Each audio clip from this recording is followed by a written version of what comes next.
If you're at the starting line of your business, I'm sure you can relate because I'm fairly new at launching my YouTube channel, trying to grow it. It's less than a year old and it's a big and challenging path that I'm on. But yet it's the one that I feel has given me the most return on my investment of time, energy, money so far. Is that weird to say with so few subscribers? Behind the scenes, it's working for me on a physical and non-physical level to advance my business. And I've written books, I've launched podcasts, I've keynoted events, hosted my own events, been interviewed by the media, and I've also dissolved businesses and filed bankruptcy and joined MLMs and traded my time for money. So this channel represents everything I wish I knew when I started my business. And so in this video, I want to share my thoughts on my journey on YouTube, what it's taught me so far after uploading 40 videos and still barely being at less than 150 subscribers, and why I'm still enjoying it. I know 40 is not a lot, but I know 150 is. It shows me that I've got like a banquet hall full of people willing to listen to me. That's pretty good. I'm so grateful you're here for watching this, for subscribing. Thank you. This video is on the fly. I jotted down some notes, but I've compiled what I believe are principles to running a successful, sustainable online business. Fundamental truths behind building a dream and not a job. And that's coming from somebody who's been building and growing businesses for more than half her life. And the content in this video would not have come to me had I not been on this journey of building my channel for weeks now, while being a devoted, obsessive mother of two very busy-bodied toddlers. So take it for what it's worth. Hi, I'm Yvette the Declutters, your less is more coach and business mentor, and today I'm sharing the business principles that my journey on YouTube has taught me so far.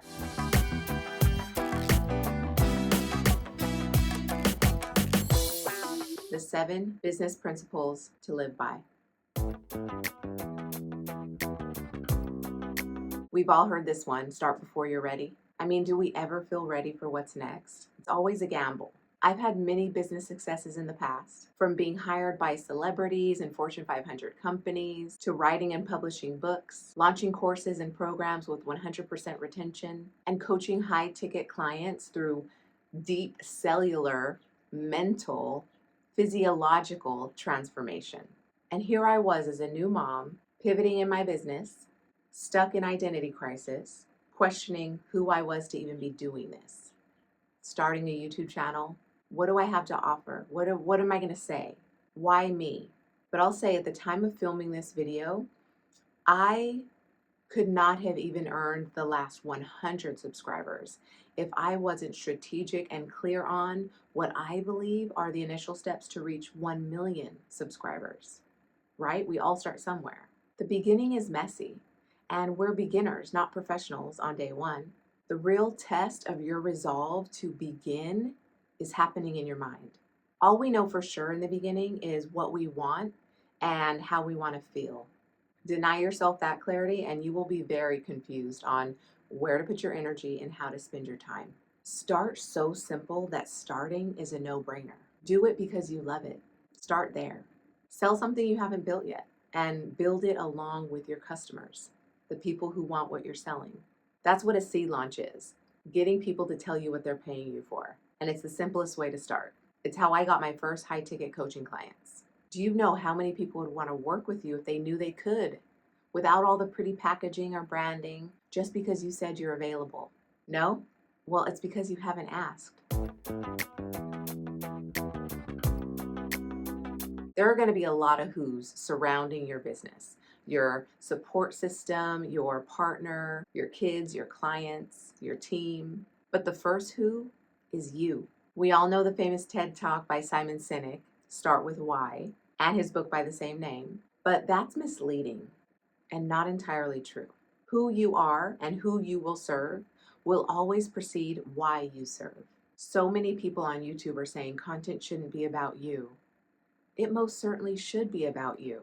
It's only about you in the beginning. You're the only one you're talking to when you have no subscribers. It's not the void, you're talking to you until the right people find you. So this time is valuable, insightful time. You get to share what you know about your own problems so far and what's worked for you. Because isn't it selfish to keep it to yourself?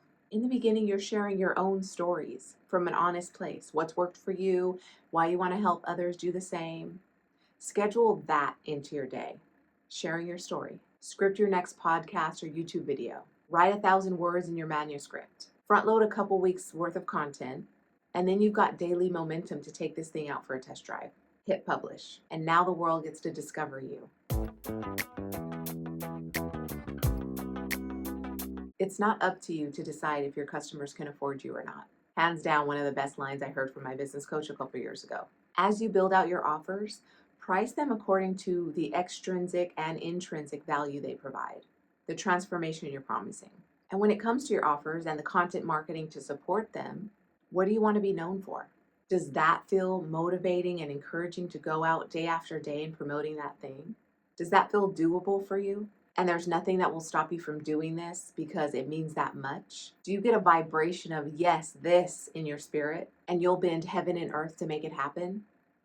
Because that's what you're doing. You're merging mind with body, belief and behavior, spirit and soul. Someone in every market has enough to spend on your product or service. If you have an offer that's not selling, maybe it's not the wrong product, but it's the wrong perspective on the problem you're solving. Position it differently. And brings us to the next principle. Always be testing for a way to simplify your life. Not in a way that pleases the algorithm or makes you just more of a pawn in the matrix, like robots taking over your life. I'm not being a conspiracy theorist. I'm just saying whatever you give your power to has power over you until you get your power back. I'm just saying always be testing for ways to simplify your business, your life even more, and get really clear on what's working and not working. Failure is feedback. It's not necessarily a red flag to abandon ship. Every time you think you made a mistake, it's actually just a step in the direction you're headed. You're learning what it takes to get ahead. And actually, your moods are a great test. Don't feel like filming today? Try filming on a different day this week. Maybe that feels better. Maybe it works better with your schedule. Don't have time to outline or write out a script? Just spill your guts on a video like this. Be nimble in the beginning because nothing is proven yet. Everything is just theory. Unless and until you have 60 days of doing something consistently, it's not a habit, which means you're still settling into the idea of it. If you give up before the 60 days are over, it doesn't mean you're a quitter. It just means you were testing a theory and you proved it wrong. It's all about testing. Even with as few as 150 subscribers, I'm still seeing trends and getting valuable data on what my audience wants from me. Start with version 1.0, test it IRL, get feedback, see how that feels, apply a simple 1% change, and then you're off to version 2.0. In the beginning, is virality what you're after? Of course not. You're still acclimating to the environment here, learning the rules of the game, observing other people in the space. YouTube is still trying to figure you out. Do thumbnails work? Yes, absolutely, eventually. But in the beginning, I can't be bothered with the minutia of studying that, going down that rabbit hole, because it just does not apply for me right now. Right now, what's important are my topics. I think it's more about topic and concept for your content and timeliness on how it fits into your avatar's life. This will be what wins in the end and keeps you going. 1, for the back end sales, and 2, for your niche audience to find you. Plus, I don't have time to switch up my creative on a whim just to test a new look. Are you crazy? I gotta worry about my kids' cognitive development and what meal they're gonna eat next. I've got clients that are waiting on me. I have bigger fish to fry. Plus, with a small following, you really can't A/B test your titles. So why waste your time? Spend your time on your topics. I'm still filming on an iPhone 13 because I don't wanna be the bottleneck with tech getting floodlights set up. I'd rather spend this time talking to the mom who needs to know that she can get help to build her dream business, that she can do this while raising tiny humans. And it doesn't have to look like the typical entrepreneur path where it's just burnout and overwhelm. I want her to know that she can do business differently because I am doing business differently and I can show her the way. And if you're still worried about creative, just know that the worst Mr. Beast thumbnails and the worst Ali Abdaal thumbnails are still getting clicked on because their audience connects with their topics. So before uploading your next public-facing post, ask yourself, what if this video did go viral? Would that make me happy to enter future conversations about this thing? If it goes viral, will it attract the right audience? If it goes viral, is it selling something you actually want to fulfill on? You're not Coca-Cola, so you're not going to get those types of views anyway. Viral for you at the beginning could be anywhere from 30 to 100 views. That's great. Those are valuable views. And now you know what content to double down on, produce more of, and repurpose. You don't need virality for the sake of virality. You don't need more people to see your message. You just need the right ones, the ones ready to buy. Having debt does not make you a better entrepreneur. And I don't mean debt in just your bank account. I mean a deficit in your time and your energy. How do you get a higher return on your investment in the early days of your business? For me, on this YouTube journey, I really had to learn how to manage my attention as a busy-minded mom. I had to learn how to simplify, prioritize, and manage my schedule. And I had to learn to focus on what I can control. Nothing is worth me missing a lot of time with my kids. Nothing, not work, content, consistency, will make me compromise on that. I don't know about you, but I cannot miss out on being there in a way that I feel in my bones I need to right now. So everything else has to adjust around me being mom. I have to put stuff on hold. Some things just cannot happen right now, and that's okay. So I'm also learning patience and compassion for myself. Full disclosure, I was learning this when I was nursing my boys, because there's no question about it. When you're nursing, everything else has to wait. Do I wish I was growing faster on YouTube? Yes. But right now it's all about what I can invest. Investing is about having skin in the game, and you get to decide what skin you throw in the game. Nothing that would compromise your peace of mind, right? I believe all my effort before this is making my YouTube journey lighter and easier, because I took time years ago to build my platform, build my brand, build my audience off of YouTube. And it got me where I am today. And it all factors in what I'm able to accomplish today. And I believe the same for you. What have you accomplished? I believe if you really sat and took the time to let yourself remember, you'd come up with all sorts of things that you can bring into your story today. It all counts. It's all marketable. And if you're starting in the online content business, then you know that you really don't have to buy much. Web hosts for blogs, podcasts, broadcasts are free. The more you spend to get ahead, the quicker you need to pay all that back. And the more indebted you are to this cog that you've built, this hamster wheel, this rat race, this job. So how do you accelerate your growth without the debt? Pick one goal and spend your time, money, energy on attaining that goal. Then move to the next goal. Or you can continue to try to do everything all at once. And this is why I designed my Leap to Lunch Accelerator, because slow is smooth and smooth is fast. When you simplify your focus, strip away the excess, and remove the crap that clutters your mindset and therefore stifles momentum, you move faster. It is effing hard to show up online week after week and not come up against performance anxiety, overthinking, self-doubt. No matter how big you get, you're always going to face that. You're always going to encounter new opportunities to test your resilience. And so consistency and all that is getting 1% better at the thing that moves you forward. And can I recommend that the first thing you get consistent on is self-care?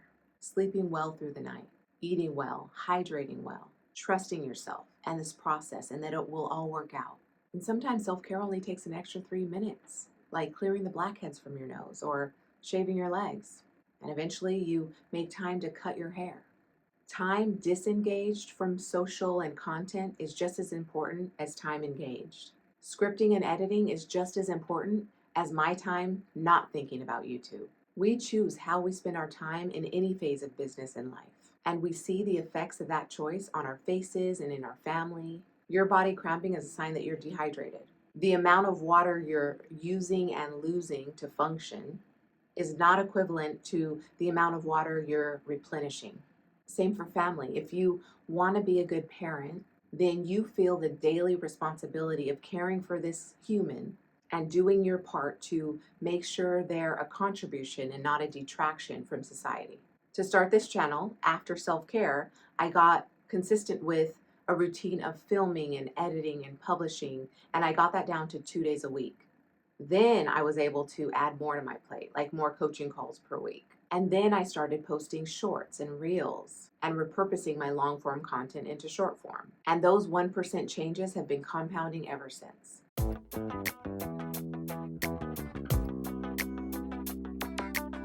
Get these principles into your system, clear in your mind, embodied into your biology, and you will be golden, my friend. Reach out to me in 10 years and let me know how it's going. Tell me where you are in life, or I'll just see you on billboards and book covers. Okay, that's a wrap. If you like this video, you'll love this one. And until the next one, peace.